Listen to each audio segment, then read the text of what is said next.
What's up, everybody? I am still on vacation. The lighting's not great, but hey, it is what it is. The show goes on. Family's inside staring at me, telling me, let's go so we can do family vacation stuff.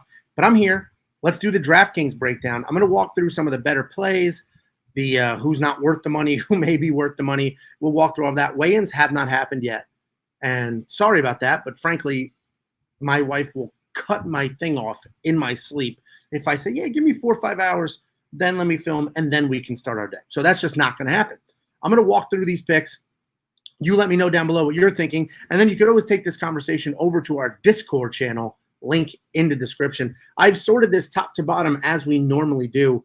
Right off the bat, the most expensive fighter we have here is Dawson over Ricky Glenn. I think this is a safe pick. $9,300 is a lot of money, but I think this is a safe pick.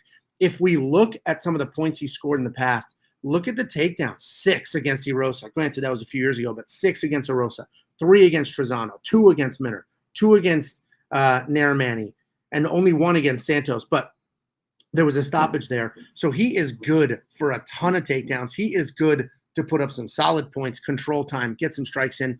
You know, listen, if I spent $8,600 and I got 90 points out of him last fight, I would have been happy. If I'm spending $9,300, I want well over 100 points, but that should be safe here. His opponent, Ricky Glenn, listen, hit or miss. He's alternating wins and losses. He does not have the takedown defense that Grant Dawson has, and he's a bit hot and cold, and he's only fought 30 seconds in like 2 or 3 years or something like that. So I like Grant Dawson. Depending on what your lineup looks like, 9,300 may not be a bad play. Then we have Choi versus Caceres. This is a tough fight. Sang-Woo Choi's a good laser accuracy, solid power, good takedowns. Can't really submit anybody, but he does have good takedowns and solid power. So listen, Choi could put up some real numbers. He could put up some, make something happen. And this could be a one-sided beating, but I'm liking Caceres. I'm not saying Caceres is going to win, but I do like him to at least win a round, survive, put up some decent points. So I'm not going to spend $9,200 on Sang-Woo Choi in what's a really tough fight. Let's take a look at Nega Moreno. We were on him big time when he was an underdog a couple fights ago. And now, let me go ahead and zoom out here so we can see the whole picture. And now, he's the favorite here. And I totally understand why he's the favorite. I understand how he became the favorite, and he's very good. I like Nega Moreno. I don't know if I'm going to spend the $9,100, but I may because he puts up solid numbers. He just marches forward with a head like a brick, takes his hits, sends more the other direction. But he's almost impossible to put away. He's got actual power in his hands. Super tough guy. I'm torn on the $9,100 because, listen, there's not going to be a lot of takedowns here. He does have the wrestling ability. He can get it to the ground if he wants to. So he's definitely the pick for the fight. But DraftKings-wise, I don't know because his opponent's also really tough. So I don't know if he'll get a stoppage. And if he doesn't get a stoppage, I just don't know where the points will come from because strikes don't earn a ton of points. So I don't know if I'm going to spend the $9,100, but he is a pretty safe person to win. We've got Staropoli versus Pickett. I'm telling you right now, I'm not going to spend the $9,000 on Staropoli. Him and Pickett are both really good strikers. They both need range to get it done. But the reality is, I think Pickett can win this fight. You saw I put a bet on him to at least win a single round, which definitely I'm very confident in winning a round, and obviously winning a fight and winning a round are two different things. But let's look at the points. Even in his wins, 60 points, 69 points. There's no takedowns. It's only strikes, and I don't think he's going to put Jamie Pickett away. So with that being said, I'm not going to spend the $9,000. I don't think you should either. Let's take a look at, we've got Ricci, $8,900. I do like Ricci to win this fight. I do think she can pull off some sort of stoppage.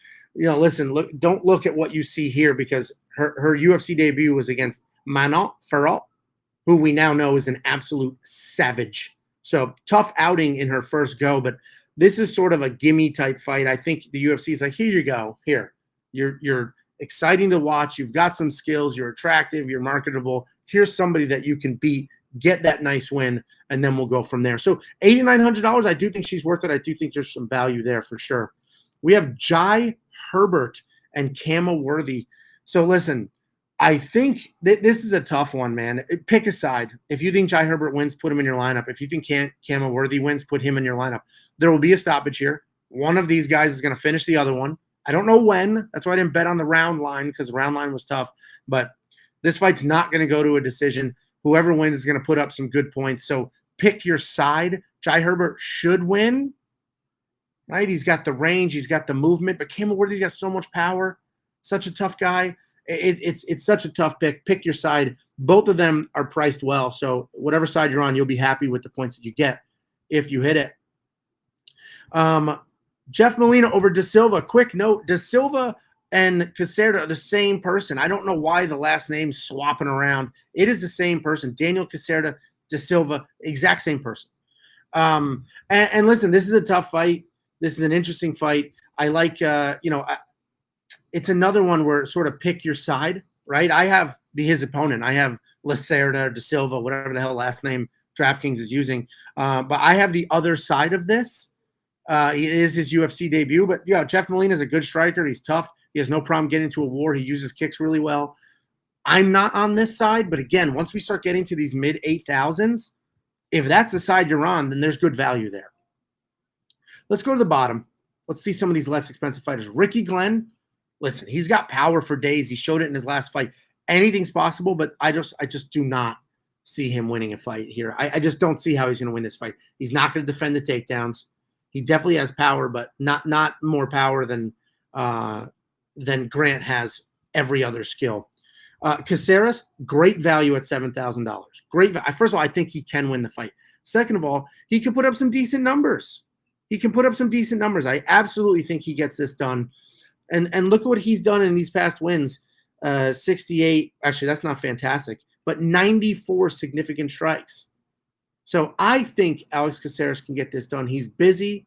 He can strike. He can grapple. I like Caceres. I don't know if he's going to win the fight, but $7,000, you need some underdogs. We have Villanueva over, with Nega Moreno. Listen, it's very possible that Isaac, whatever name you're going by, can win the fight. But I just think Nega Moreno is going to go there, take whatever Villanueva has to offer, respond with his own big shots, and be done with it. Jamie Pickett. I love Jamie Pickett at $7,200. Again, he's another one I think can get it done. I have a bet on him to win a single round, but I think he can get it done. He's got good power, long reach, and he uses range to fight. So he's going to almost have a foot reach advantage here. That is fantastic for him. He'll use that reach advantage to get this done. Hopefully stay on the outside, pick apart, make it happen. Oliveira, Ricci, I don't have Oliveira. There's no way I see her getting it done. And then let's look at Camel Worthy. We talked about it, $7,400. If you're on that side, this dude has power. He's got skills on the ground. The problem is he has no chin. That's the big concern here. And he is fighting another striker who also has power. But $7,400, he pulls off that knockout, you're going to be the happiest person in your league, that's for sure. So listen, pick your side on this one. $7,400, there's some solid value there. And let's just take a quick look at Costa and Vettori. So listen, Costa, there's the weight issue. I don't know if it's at 195 or 205 now, because he basically came out a few days ago and said, I'm not going to make weight. It's not going to happen. So I don't know what that means. I don't know if he's just big and isn't even going to attempt to cut the weight. I don't know if he just didn't take training camp seriously enough. Like, I don't know why he's big. He may be big and in phenomenal shape, right? And he has, in the past, he hasn't really had gas issues considering the volume that he puts up. So I just don't know what that's going to be, because if he is not in shape, Marvin Vettori's grinding style is not the type of person you want to show up without full cardio. But he's got power. There is a ton of upside here. If you think he wins, $7,600 is worth it. I put a wins inside the distance decision no action bet. I'm not going to touch him in DraftKings. Marvin Vettori, on the other hand, where are you, bud? Marvin Vettori, on the other hand, $8,600. I think he's worth it. Because let's look at the takedowns. 11 versus Kevin Holland. And obviously, Paulo Costa's not Kevin Holland. But 5 rounds, he got 4 against Adesanya. He couldn't keep Adesanya there. And Adesanya's got solid gas. But, I think he can get some strikes off, take Paulo Costa down, and sort of beat him up from there. So, I like him at $8,600. This is another fight where both guys are priced accordingly, and whatever side you're on, you'll be happy with the numbers that you get, because look at his wins. Other than Sanchez, Andrew Sanchez was a kickboxing match, basically. He had 85 significant strikes and nothing else. He scored 65 points. Granted, that was 3 rounds instead of 5, so add another 20, you get 85, which is not really worth it. But anyway, I think Marvin Vettori will get some takedowns here. I think he'll get busy. I think he'll get it done. Paulo Costa's size and cardio is a big question mark. I don't know what that'll be. But, guys, don't forget to join our DraftKings League. It is 100% free. wewantpicks.com/DraftKings. It costs you $0.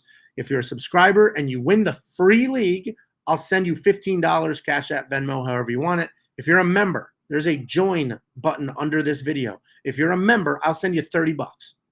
Literally, because we're trying to grow the channel. Join, sign up, do all the things. Appreciate you. And I'll see you maybe tomorrow. I doubt I'll be able to do a live stream, but maybe. We'll see what happens.